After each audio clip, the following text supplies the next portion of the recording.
from Castle Goring. Again, very, very crowded. So I'm going to have to plunge right in because otherwise I'm afraid it's going to take too long. So I will start with Judy W. because everything is so tumultuous and so eventful as usual, because we have the couple that never cease giving, rather like after, remember when you were a child and you were given castor oil? Endless disgorgement, endless disgorgement. So Judy W says, Dear Lady C, about the 40th birthday video, how can a woman mentor women to go back into work when her former women staff are accusing her of workplace harassment? I would love to hear your opinions. Well, Judy W, that is an excellent question. And of course, the answer, as I'm sure you know, is very obvious. A hypocrite and a denialist will always take the moral high ground, as they actually have their feet in the sewer. I used to say to my mother, isn't it extraordinary that every dirty deed you ever have is concealed by a supposedly noble motive? I used to say, always with you, it's noble motives concealing dirty deeds. I think there are analogies that should rightfully be drawn in this situation. It is grotesque that Meghan would do something like this, but Meghan is an ace denialist. You know, Meghan is the sort of person that if she, and I'm not accusing her of being, but if she was a thief and you caught her with her hand in the till, she would tell you, no, I wasn't taking the money. No, I wasn't. Can you believe somebody has glued those dollar bills to my fingers? And I'm actually trying to get them off. I'm really trying, believe me, seriously. I'm trying.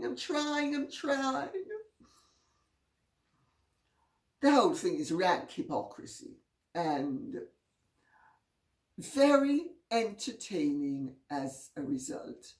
You know, it seems as if Meghan, and to a lesser extent Harry, can do absolutely nothing without making complete idiots of themselves. Really. Well, a concerned feminist says, Lady C, what do you think of what Hannah Martin from the Talented Ladies Club said about Meghan's crazy 40 by 40 birthday present to encourage women who are out of work to get back into the workforce? Yeah. Well, you know, anything for a photo op. Mr. DeMille, I'm ready again. And Mr. DeMille says, but Norma, you're supposed to only be ready once. You're supposed to keep us waiting. Oh no, Mr. DeMille, I'm eager to please. I'm the girl who can never say no, especially to a photo op. Well, Miss Martin is a member of the all-party Parliamentary Group on Women and Enterprise.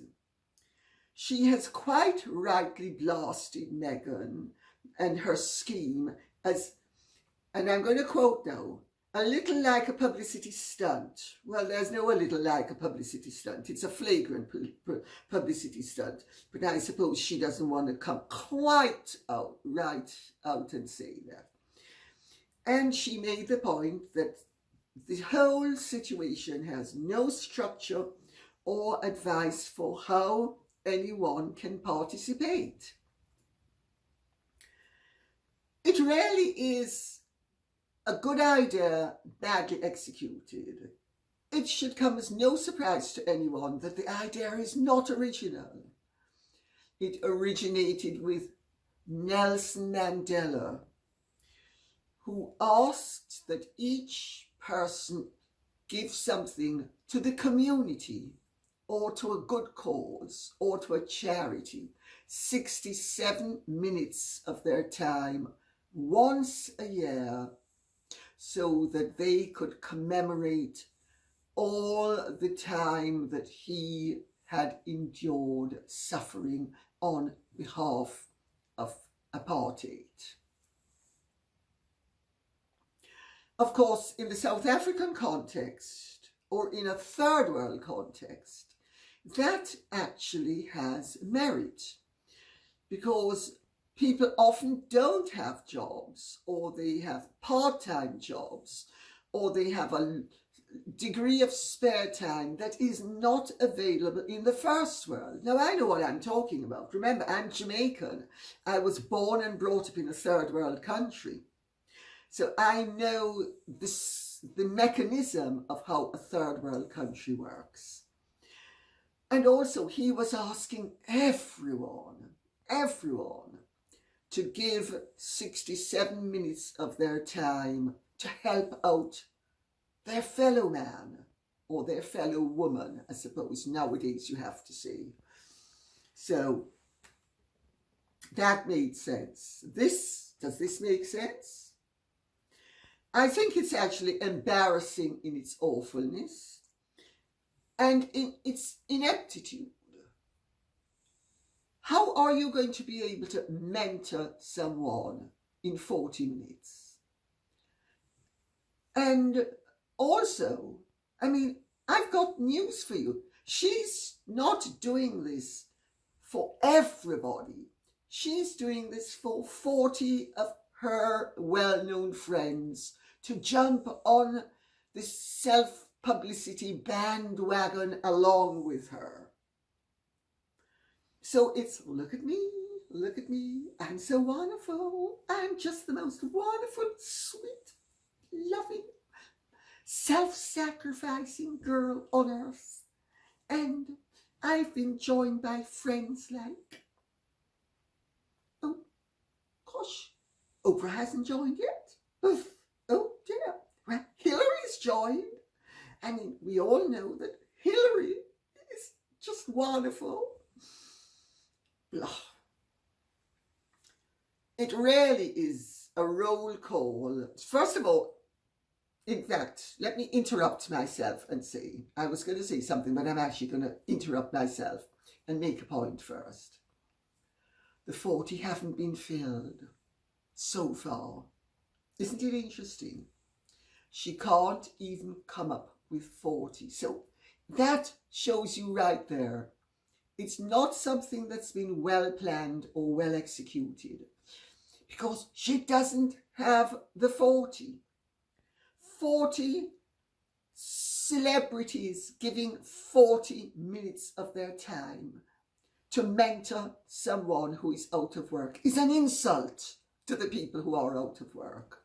It is a travesty. It is a mockery of actually what mentoring people is all about. If you're mentoring someone, you have to help them. You can't do it in 40 minutes. And if you can, you find a job for someone else as well. These are things that you should be doing in any event on a regular basis. This sort of conduct should be, and I am making this point very carefully, should be incorporated into your life and should be something you do on a regular and frequent basis. A part of the life of a person of privilege is to help those who are less privileged. And not 40 minutes once every 40 years. I mean, the whole thing is a farce. It's actually insulting. Well, insofar as I'm aware, at the time of taping this, there are 26. You have Hillary Clinton, who some people admire, other people deplore. And certainly the information I have received on Hillary Clinton's charitable fundraising activities lead me to question whether it's a wise move to mention Hillary Clinton in anything to do with charity, money, and helping people to get a job. Because Hillary Clinton, according to my information, does not have a particularly good track record with regard to the workplace. Very ambitious woman, very capable. There's much that you can admire in what she has achieved, and according to her detractors, much to deplore. That, I would have thought, was a big no if you were trying to just be charitable, full stop, and not colour it with politics. But of course, the list of the 26 of the 40 is primarily that of woke left-wingers or second-raters. I mean, people like Priyanka Chopra. I ask you, that ridiculous, my scarf, I mustn't look in the direction of that ghastly Duke and Duchess of Sussex. She made Megs cry. She made Megs cry. Sophie Turner, married to another of the Jonas brothers. I mean, the people that Meghan mixes with are really, for a royal, decidedly second rate. You know, where are the real top rankers? I mean, Sophie Trudeau, well, she's the wife of a prime minister, but sorry, darling, she's not right up there with the prestigious lot.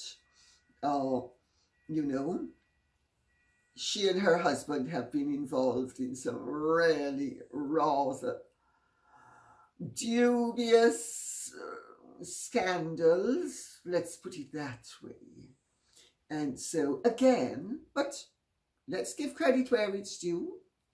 It's nice that the wife of a prime minister would decide that she's going to mentor someone for 40 minutes once, a one-off. Why isn't she doing it regularly? That's her role in life. Then, of course, even though it's, I gather, supposed to be 40 women, you have the honorary women in the form of Deepak Chopra. I mean, it seems as if all the Chopras in the world have jumped on Meghan's bandwagon. And Edward Enninful. Why aren't they mentoring people more regularly? I mean, and also, whatever happened to the fact that charity work is supposed to be private? It's not supposed to be, look how wonderful I am. But we'll get on to that in a moment. Little Red 77 says, I thought perhaps Meghan Markle was poking fun at herself in the birthday video on the advice of her PR team, of course. That's why she had copies of The Bench piled up, and Melissa made mention of yacht parties and why she looked so uncomfortable. Yeah, I did notice that. Melissa McCarthy mentioned about yacht parties and that Meghan almost winced, but they kept it in. That tells me it was scripted. that tells me as well that her PR team are aware of the fact that maybe a little bit of bleach will help on certain aspects of chatter about Meghan's activities, and yachts and her role on yachts is something that needs a little bit of antiseptic, or if not antiseptic, bleach. And so they've turned it into a joke, and they're gonna sort of diffuse the chatter by making it into a joke. And of course, since Melissa can mention it to Megs, it's gonna be not true. Except Megs is such an unconvincing actress that she didn't laugh so much as wince. Although, I have to say, that was just the start of it. You know, I don't mean to be unkind, but that outfit was, I don't know who her stylist is, or if she chose it herself, but if she has a stylist, she should fire him or her. And if she chose it herself, she should go and look up in the dictionary under T what taste means. Then she should go on the S and look on the style and see what style means. I mean, what was it? Was it a shawl? Was it a blanket rolled up? Was it a cardigan that had been sort of rolled up? What was it over her shoulders? And why is a 40-year-old woman, in any event, covering her shoulders in California? Unless the air conditioning was up so high that she was cold, in which case she could have tried turning it down. Or, alternatively, it could be that all that lactation that she would like us to believe is taking place has meant that she has gained a little bit of weight on her arms. Well, I would suggest that she take more of those tablets, because I think she should try to get the weight down to her legs, especially, as they would say in Jamaica, them chicken foot. Sorry for being so naughty. But, and the decor, so second rate. I mean, everything about Meghan is at best second rate. The tendrils that still, you know, like Medusa, of course, I can see why she needs to wear the tendrils, because she's concealing facial flaws. But really, she should try another hairdo, or maybe cut her hair. Anyway, do something so that the tendrils, we can get a little break from the tendrils. Because honestly, it's Medusa all over again. The desk, the whole pose, the whole posture. But before I get there, I'm jumping all over the place. So let me not jump all over the place. Let's stick to the decor of the place. So déclassé, so tacky, so somebody with no taste who thinks she has good taste, but has no taste. You know, just the sort of taste that arrivistes have to employ decorators to give them. So tacky, so unbelievably tacky, so unindividual, so bled of all life. But then there's an awful lot to be said about the fact that practically everything that Meghan does is bled of life. She is a study in contrivance. Everything about that video was the absolute end in contrivance. I mean, she obviously believes that if you're classy, you gotta curate.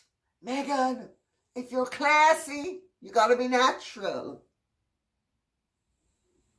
That's the starting point. You can't be so curated that you have curated every bit of naturalness out of the whole scenario. That's a dead giveaway that you're not classy. It's a dead giveaway that you're classless. Good. I mean, you just want to just grab her and shake her and say, girl, wake up. Stop making a complete fool of yourself. As for that tacky crystal on the desk, and I mean, the desk itself is a study in arriviste vulgarity. Meghan, no self-respecting woman of discernment and taste, would have an abomination like that in their house. They just wouldn't.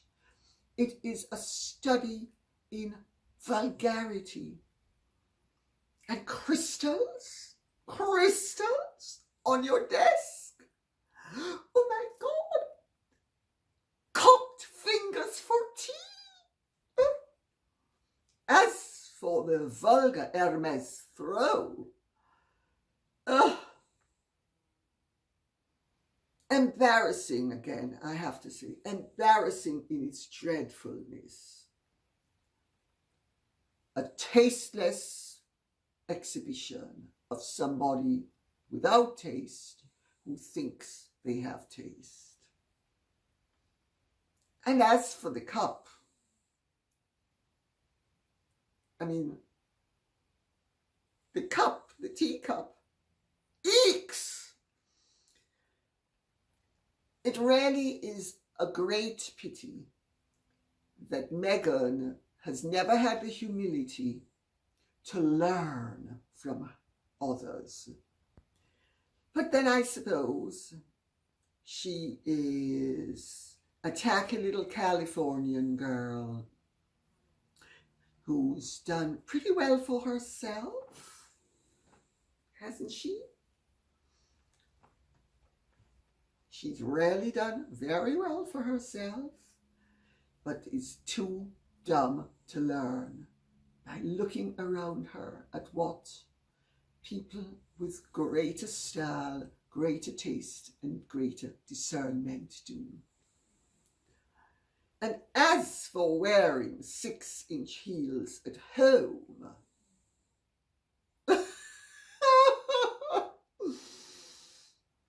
and those vulgar necklaces, I mean, everything about Meghan Markle, I have to tell you, screams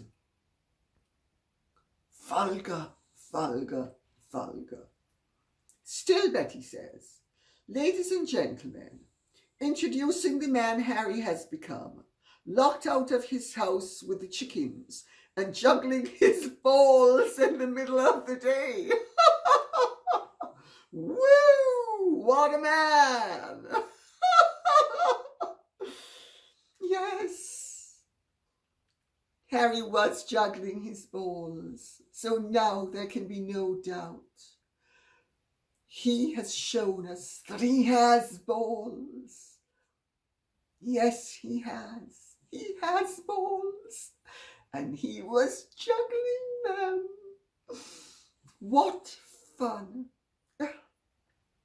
But can you imagine how debased it is for a prince of the United Kingdom to be juggling his balls like a tacky court jester? Lorna Thomas says, the video of Meghan's birthday, she has Harry outside the window looking in, juggling limes or limeys. To For those of you who don't know, lime is on the British. That's very telling. He's on the outside of his own home while she's inside on a throne like the Queen. Very well observed. The whole thing is a study in humiliating Harry, and he's too dumb to see it. I can tell you something. If a scenario like this had been mooted when they were under the aegis of the palace, it would have been kiboshed from the word go. Of course, Meghan would then have said, those ghastly men in suits, they're all such racists and they're snobs. Well, Meghan, darling, there's a difference between a racist and somebody with a brain, and there's also a difference between somebody who's a snob and somebody who has taste.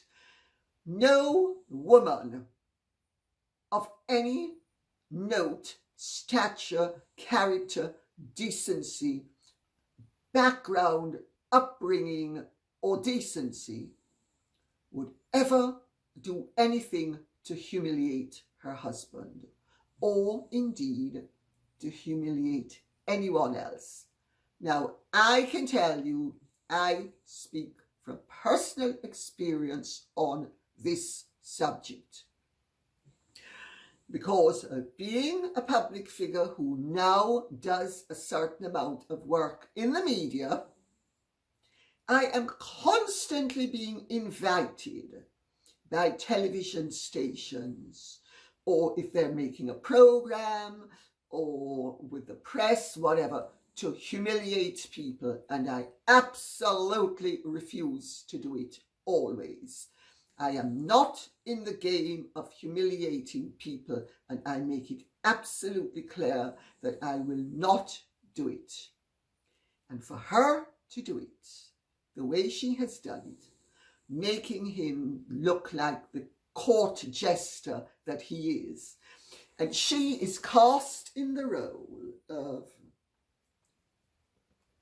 Empress of the Universe with the little court jester outside, juggling his balls, trying to get her attention. And she, so surprised, so surprised. Well, I don't know why she'd be surprised, because the whole thing was very carefully scripted. And to make him look like the total ass that he really is. Anna T says, that video was so telling in so many ways. Harry outside the window, locked in the backyard, juggling like the court jester he has become, while the Duchess of Bodyboiler sits on her Montecito throne. Look at me. Look at how charitable and caring and empowering I am. That's a quote, by the way. Also, I nearly choked laughing when Melissa made that yacht party joke. You could not make this up. No, you couldn't make it up. It is an exhibition in tastelessness, such as I have seldom seen. I have to tell you, when I started to watch it, you know when your stomach sort of goes wobbles, like something is so repellent on an atavistic level that your stomach just sort of turns over. You don't actually feel like retching, but you feel repelled and not quite nauseous, but the beginning of nausea. That's how I felt. And the longer it went on, was the stronger that feeling became.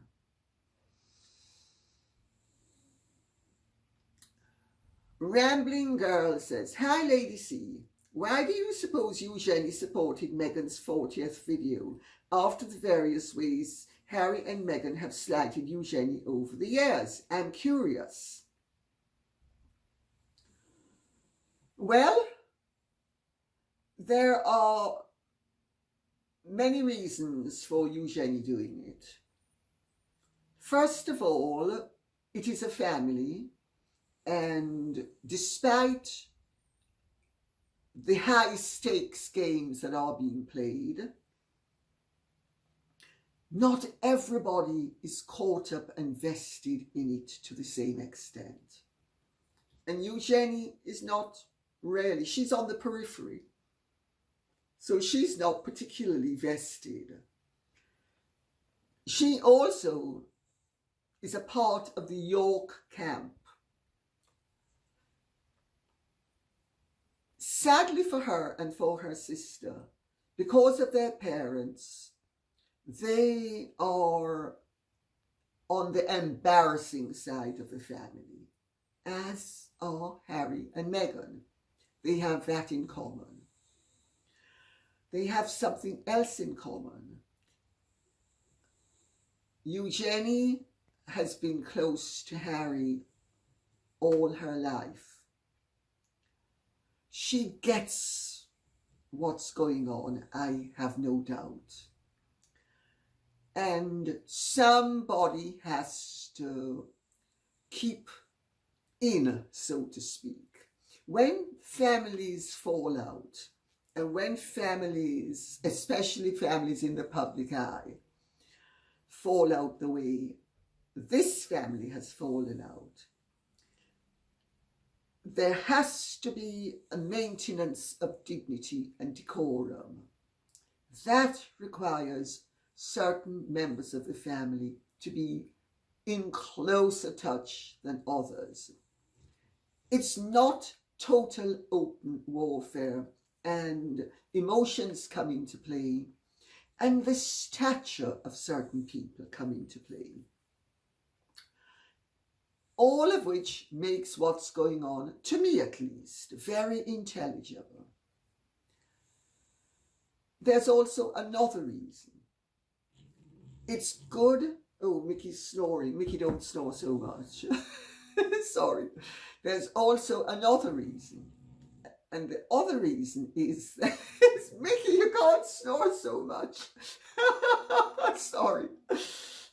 There's also another reason, as I was saying. I'll just talk over Mickey's snoring, if I may. Eugenie is the only member of the family who actually wished Meghan personally a happy birthday. All the others wished not the person, but the position a happy birthday. They did not say, "Dear Meghan, happy birthday." They wished the Duchess of Sussex. And in situations like this, when you can't honour the person, you honour the position. Okay? So I hope that explains it. Andrea Bieber says, anyone see Meghan's stupid video she just released? I thought they were supposed to be gone for 6 months. She can't even make it one. Laugh out loud. Very well spotted, my dear. They were going to take a break of 6 months and give us a break. You noticed they haven't taken a second's break. Meghan, of course, has to a large extent absented herself and allowed Harry to make a complete idiot of himself, while she has lurked in the background, plotting and scheming. But she has sort of stepped back until now. However, she may have physically stepped back, but she's made sure that 3 times a week, at least, she and he remained in the news. So, if that's a break, I'd like to know what not having a break looks like. Kay says, where did Harry find the balls? Well, I can tell you something, honey. nowhere south of the border, down Mexico way, because there are no balls down there. None at all. No, no, no. He had to find them in America, north of the border. Had to go and buy them in a shop. Yeah. Those balls definitely didn't come from south of the border, down Mexico way. Not a chance. Not a chance. Louise Charbonneau says, has-been is perfect in this video. He can be the fou de roi.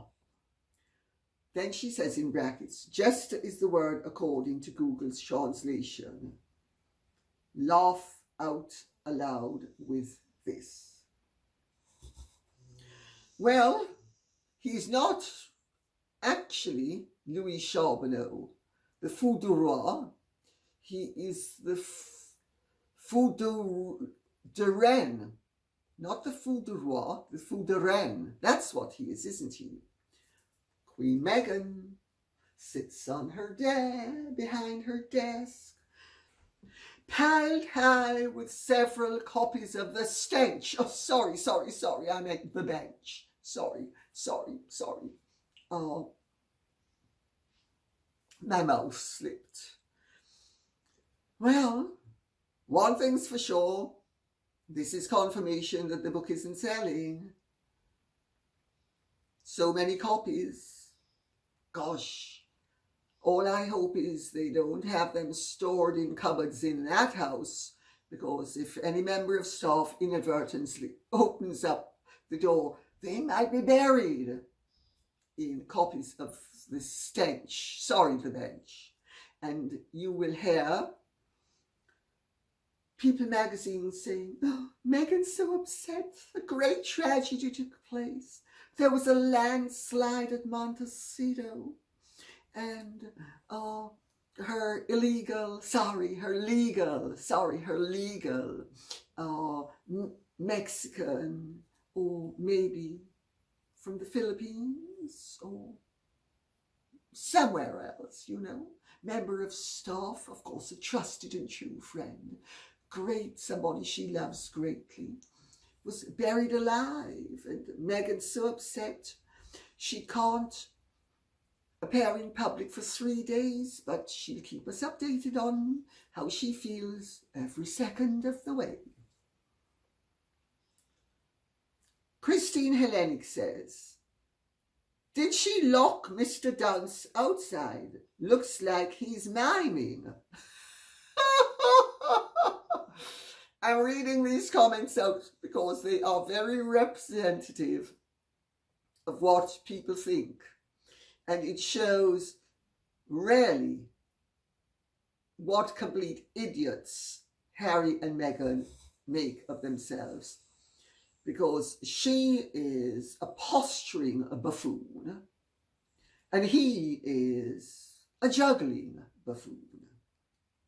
Lee says, Lady C, do you think Megxie is a sort of dominatrix? Harry up outside that window and forced him to act a clown for humiliation. My dear, that is a very witty question that touches upon a very serious subject. I actually do think Meghan is a dominatrix. I think she is a devious and manipulative dominatrix. I think she uses all her feminine wiles and she uses all the weaknesses she does not suffer from, because I don't think she suffers from any weaknesses whatsoever. And I think she just pulls them out of her bag of tricks the way a magician pulls rabbits, to manipulate and dominate. And I think that's what she's done with Harry. And he was always a bit of a court jester, but within acceptable limits. Now he's just actually a Dumbo. He's not funny. It's actually pathetic. He is humiliating himself. She has humiliated him. It is an embarrassment. Stella D says, "Hi Lady C, did you see the interview on GB News with Samantha Markle and Dan Wooton? It was a brilliant interview. Mr. Wooton wasn't afraid to ask the hard questions, unlike others. I'm sure you mean Oprah. And Samantha came across as being intelligent, well-spoken and genuine. Would love to hear your thoughts." Yes, Stella D, I did see the interview. I thought Dan was very good, and I thought Samantha Markle came across very well.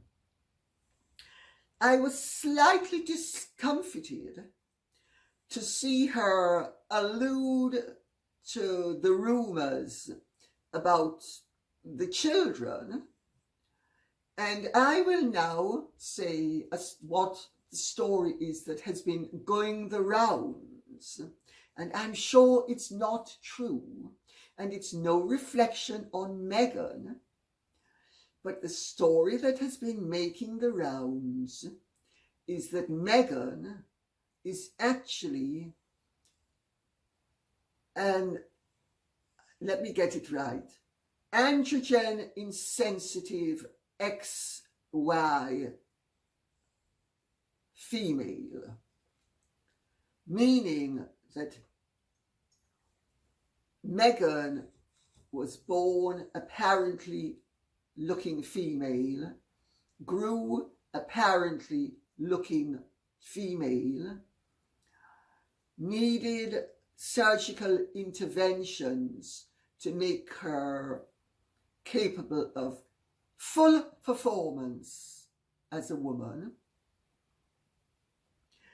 but that condition would render her incapable of bearing children. Now, if this is so, I think, Meghan deserves all of our compassion. I suspect it's most likely not so, but it is a story that has made the rounds in certain circles, and people use indicators of her physiognomy to back it up. Nobody can help how they're born. And I would have said, if, which I do not think it is, it turned out to be true, it would have been an ideal opportunity had she chosen to come clean, to further the cause of other people born with similar or identical handicaps. Anyway, she alluded very slightly to the fact that the children, there was a big question mark about the children, and of course, being Meghan's sister, she would know if this rumour that's making the rounds was true, that if it is true, she would know that Meghan would be incapable of carrying children. But she didn't come out and say it. What she did say was very well put. She's evidently got a degree in psychology, and that actually came across, that you were speaking to or listening to someone, and Dan was speaking to somebody who actually is sufficiently thoughtful, sufficiently well educated, and sufficiently sincere to answer the questions that were put to her fairly and truthfully. There is no way around it. Meghan Markle's conduct towards her family has been a disgrace. if you can drop your father because he posed for photographs, and then you spin around and not only pose for photographs, but pose in videos, programs, have programs built around you, trashing your husband's family. Oh, where's the proportionality? If her father deserves to have been iced by her, if her actions against her father have any merit whatsoever, it means that nobody with any decency who actually believes that Meghan is somebody of morality and sincerity could have anything to do with her. You know, the parallels are so obvious and the disparities are so great that she will have caused so much harm and damage to the royal family, Harry's family, willfully, deliberately, and may I say nastily. And her poor father blundered in, and that means that she deserves to ice him, but he does not deserve to be spoken to by her. The whole thing is crazy. I mean, it shows that this woman has absolutely no moral compass whatsoever, and certainly no sense of proportion. And Pamela Varilone says, "Dear Lady C, do you think that your videos critiquing the monsters from Montecito is giving them instruction on how to tweak, recalibrate, and rewrite their public image?"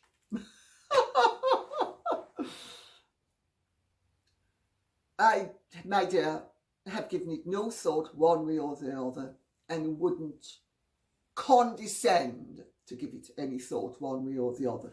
And that's no reflection on your question, which I think is a very good question.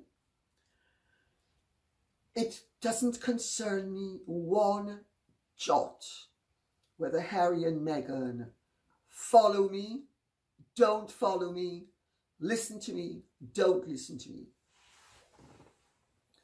I couldn't care less. However,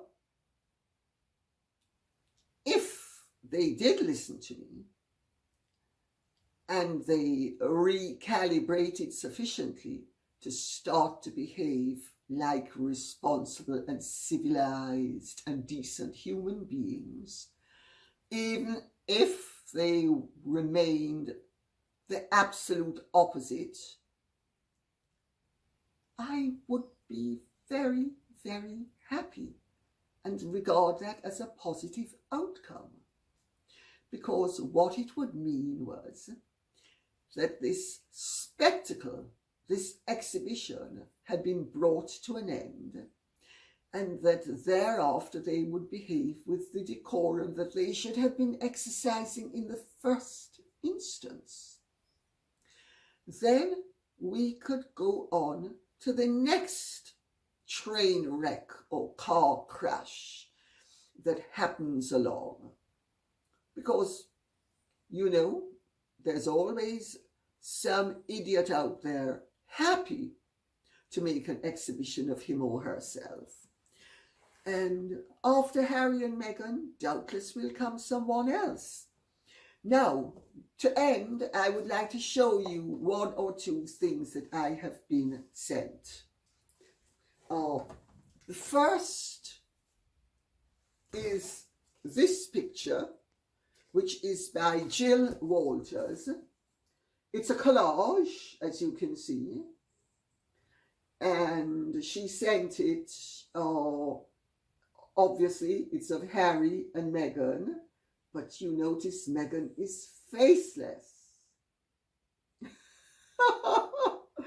I thought it was very entertaining. Then, C. Luckett sent me this, which I have to say I think is a very good likeness. It's a pastel, and it was done of me, and I hope you like it. I like it. Although I would not encourage anybody else to send portraits of me. I have quite sufficient, thank you very much. And if I keep on getting many more, I'm afraid this house is going to end up looking like Zsa Zsa Gabor's, or worse, it might end up looking like Meghan's, A Study in Tastelessness. Now, I would like to bring two books to your attention, if you're interested in them. They are novels by Wendy Louise Bardsley. The first is about William Wordsworth, A Conflict of Love. William Wordsworth, as I'm sure many of you will know, was the famous poet. And the second is The Passions of Mary Wollstonecraft. Mary Wollstonecraft's daughter was Mary Shelley, who sold this castle to an ancestor of the person from whom I bought it. Mary Shelley, as you might know, is very distinguished. She wrote Frankenstein. She was also the wife of Percy Bysshe Shelley, the great romantic poet. But her mother was also a very eminent woman. She was the creator of the rights of women. And she was a very, very well-known writer and something of a philosopher, and actually lived in France during the Revolution. And it's a very good book, well worth reading, as indeed is William Wordsworth, A Conflict of Love. Not quite as vested an interest of mine, but still very interesting. And on that note, I would say thank you very much for listening. I hope you have enjoyed this. If you have, please like, share, subscribe, press the notification bell, and keep the questions coming in. Thank you so much. Goodbye.